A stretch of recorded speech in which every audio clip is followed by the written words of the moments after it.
लावण्याने सुशीला देवींना तिच्यासोबत काय घडलं, ती कशी मुंबईत आली ते सर्व सांगितलं.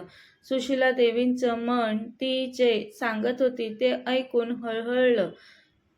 असं सर्व घडलं लावू तुझ्यासोबत? खूप वाईट वागले तुझे जिजू तुझ्यासोबत. एकट्या तरुण मुलीला असं कोणी घरातून बाहेर काढतं का? घाबरू नकोस तू. तू आता माझ्यासोबत आहेस.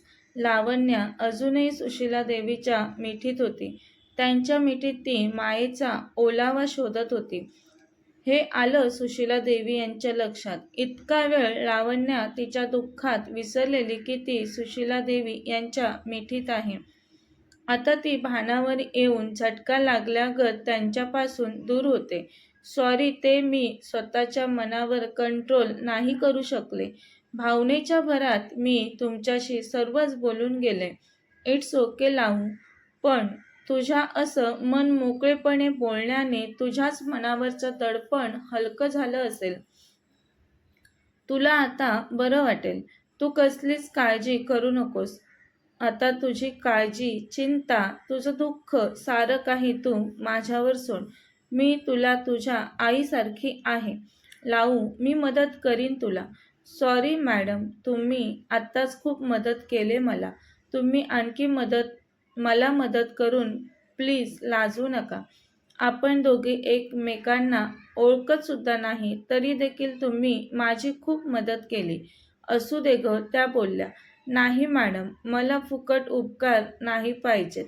तुम्हाला मला मदत करायची असेल तर तुम्ही मला एखादी नोकरी द्याल का प्लीज? ती नोकरी करून मी तुमचे सर्व पैसे परत करीन. सुशीला देवी त्या वेडीच्या निरागसतेवर हसल्या. त्यावर त्या तिला काही न बोलता म्हणाल्या, नक्की देईल मी तुला नोकरी. पण आता तुला आरामाची गरज आहे. तू काहीही न बोलता फक्त आराम कर, नाहीतर मी रागवेन तुझ्यावर. ही सुशीला देवी जेवढी माया लावते, जीव लावते, त्याच्या अधिक पटीने तिला राग सुद्धा येतो बरं का. म्हणून म्हणते आता फक्त तू पूर्ण बरी होत तोपर्यंत आराम करायचा. तितक्यात तिथे मंजू येते. ही घ्या मॅडम औषधं.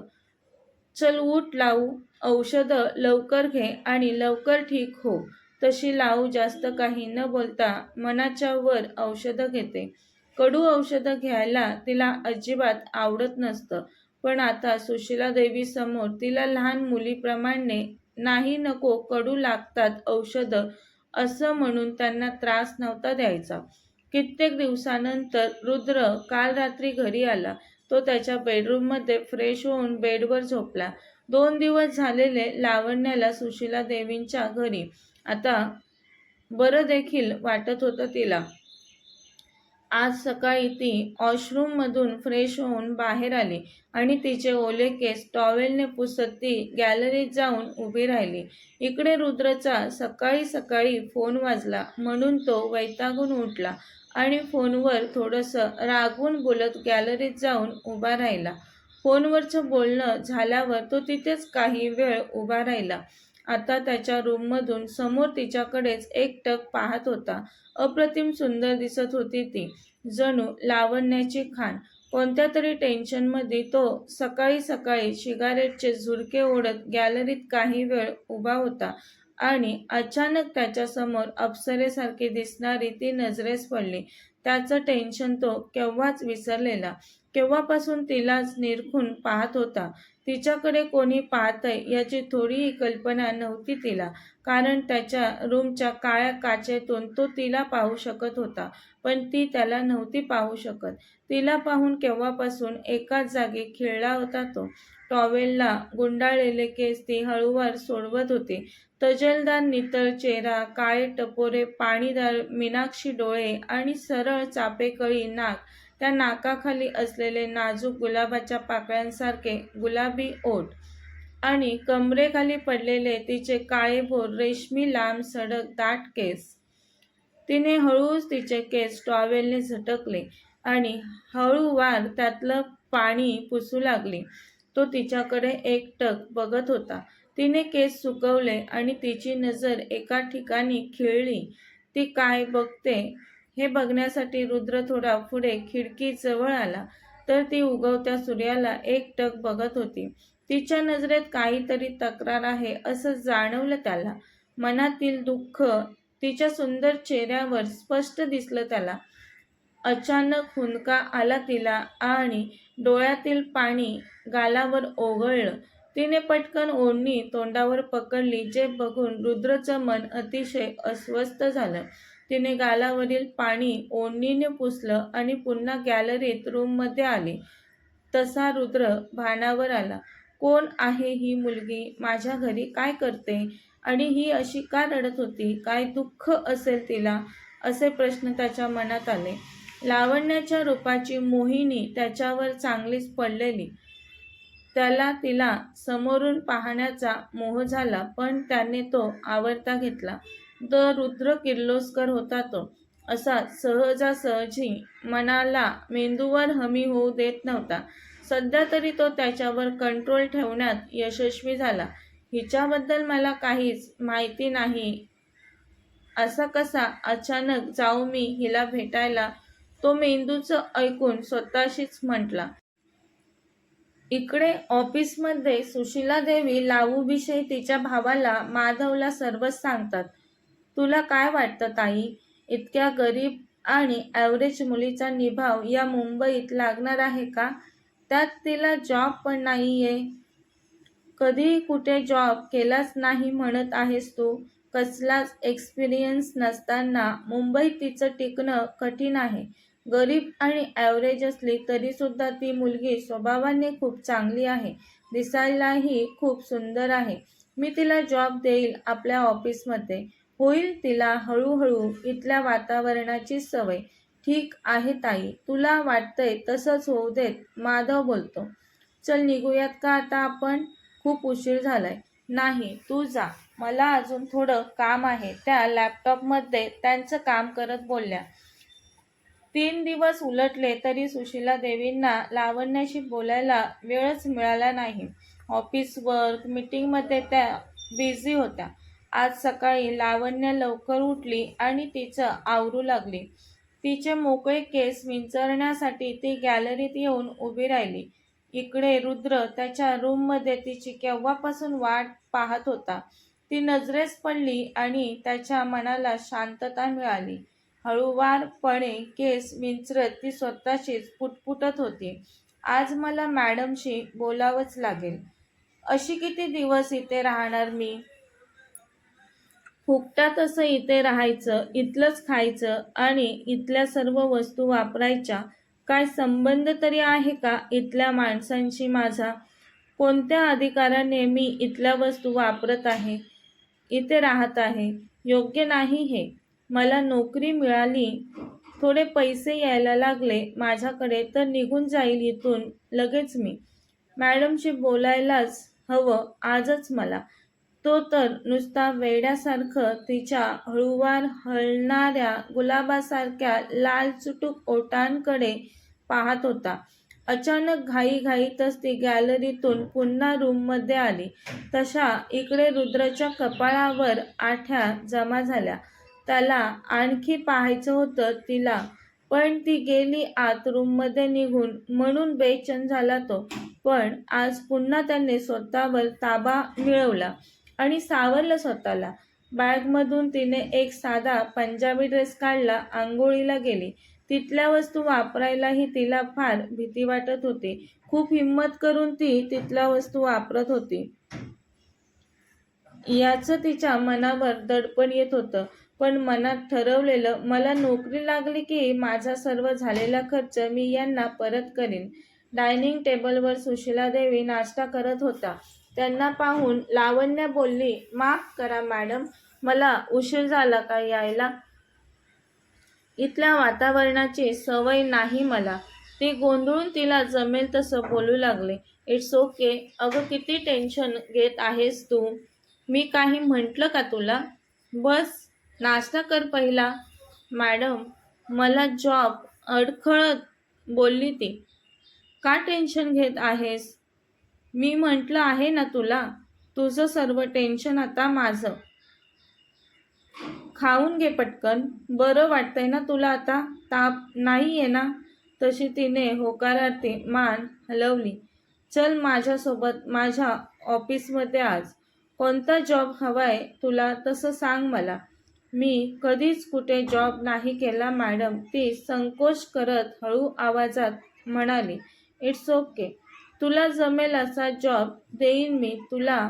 मग तर झालं, आता टेन्शन नको घेऊस कसलंच. तसं तिच्या चेहऱ्यावर न दिसणारं हलकं स्मित पसरलं. थँक्यू मॅडम, हळूच बोलली ती. तुझं थँक्यू काही केलं संपणार नाही ना, त्या तिच्याकडे हसून पाहत बोलल्या. तशी ती खाली मान घालून नाश्ता करू लागली. मंजू म्हणाली, मॅडम सर आलेत, त्यांच्या रूममध्ये आहेत. कधी आला रुद्र? त्याच्या नाश्त्याचं बघितलंस का? सुशीला देवी म्हणाल्या. नाही मॅडम, सरांना नाश्ता नाही दिला.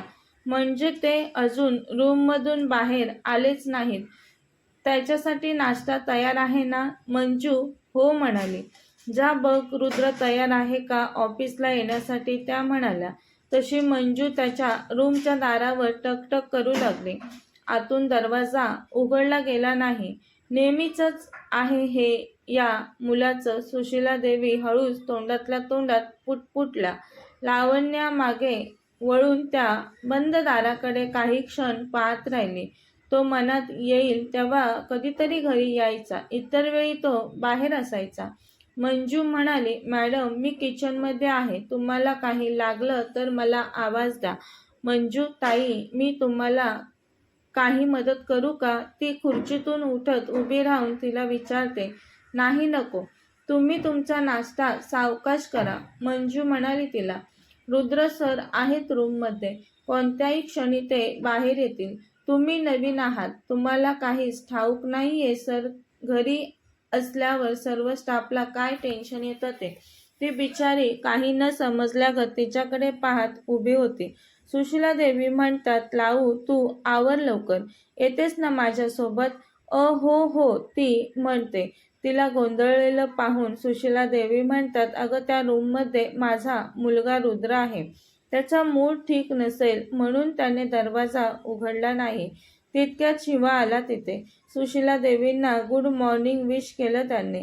त्याही त्याला गुड मॉर्निंग म्हटल्या. रुद्र केव्हा आला घरी त्यांनी विचारलं त्याला, कारण तो रुद्रसोबत कायम असायचा.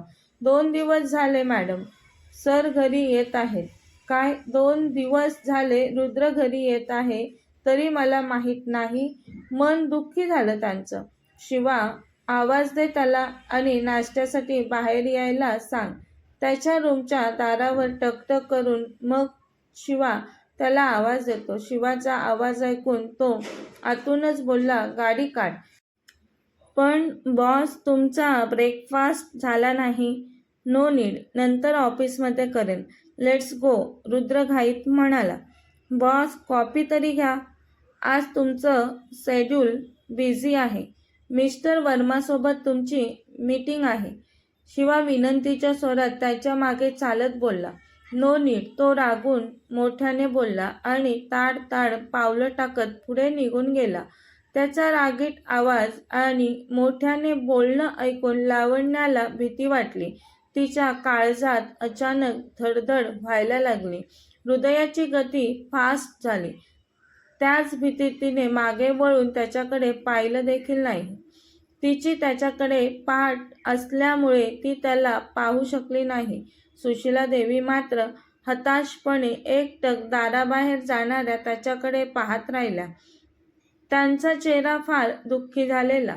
लावण्या पाहत होती. तिला फार वाईट वाटलं त्यांना तसं पाहून त्यांचं. आता त्या स्वतःला सावरत नाश्ता न करताच उठल्या. आलेच मी बोलून त्या त्यांच्या रूममध्ये निघून गेल्या.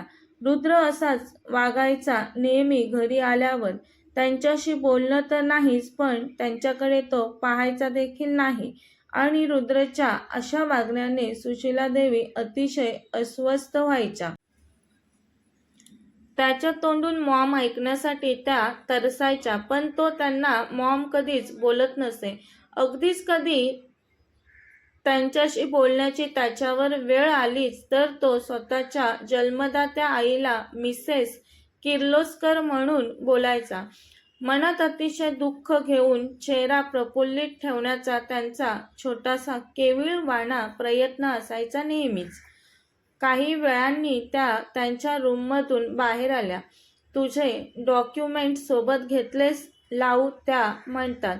हो मॅडम, ती म्हणते. दोघेही घराबाहेर पडतात. त्यांच्या कारमध्ये लावण्या मागे बसते. खिडकीच्या काचेतून बाहेरच केव्हापासून पाहत होती ती. बाहेर दिसणाऱ्या प्रत्येक गोष्टीचं तिला नवल वाटत होतं. सुशीला देवींनी ऑफिसमध्ये गेल्यावर तिला जमेल असा जॉब दिला. मॅडम, मला नाही जमलं तरी मी शिकून घेईल, ती बोलली. ओके, ठीक आहे. कसलीच घाई नाही, त्या तिला बोलल्या. तिला आता त्या घरी आठवडा झाला होता.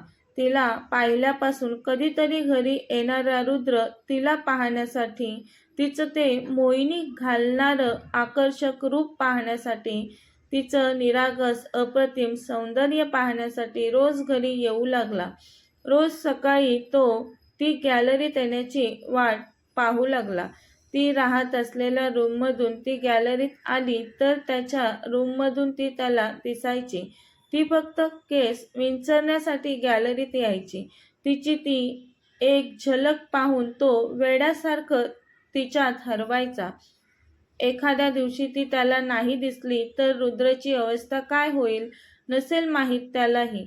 तिच्याशी न भेटता न बोलता प्रेमात पडला असेल का रुद्र लाऊच्या? तिच्या सौंदर्याची भुरळ पडली आहे का त्याला? की फक्त फिजिकल अट्रॅक्शन असेल हे? की प्रेम असेल? नक्की काय असेल ते पाहूयात पुढच्या भागात. कथेचा पुढील भाग पाहण्यासाठी चॅनलला सबस्क्राईब करा. कथा आवडल्यास लाईक, शेअर आणि कमेंट करायला विसरू नका. कथेचे यापूर्वीचे सर्व एपिसोड प्लेलिस्टमध्ये सेव्ह आहेत. पाहिले नसतील तर कृपया पहा. धन्यवाद.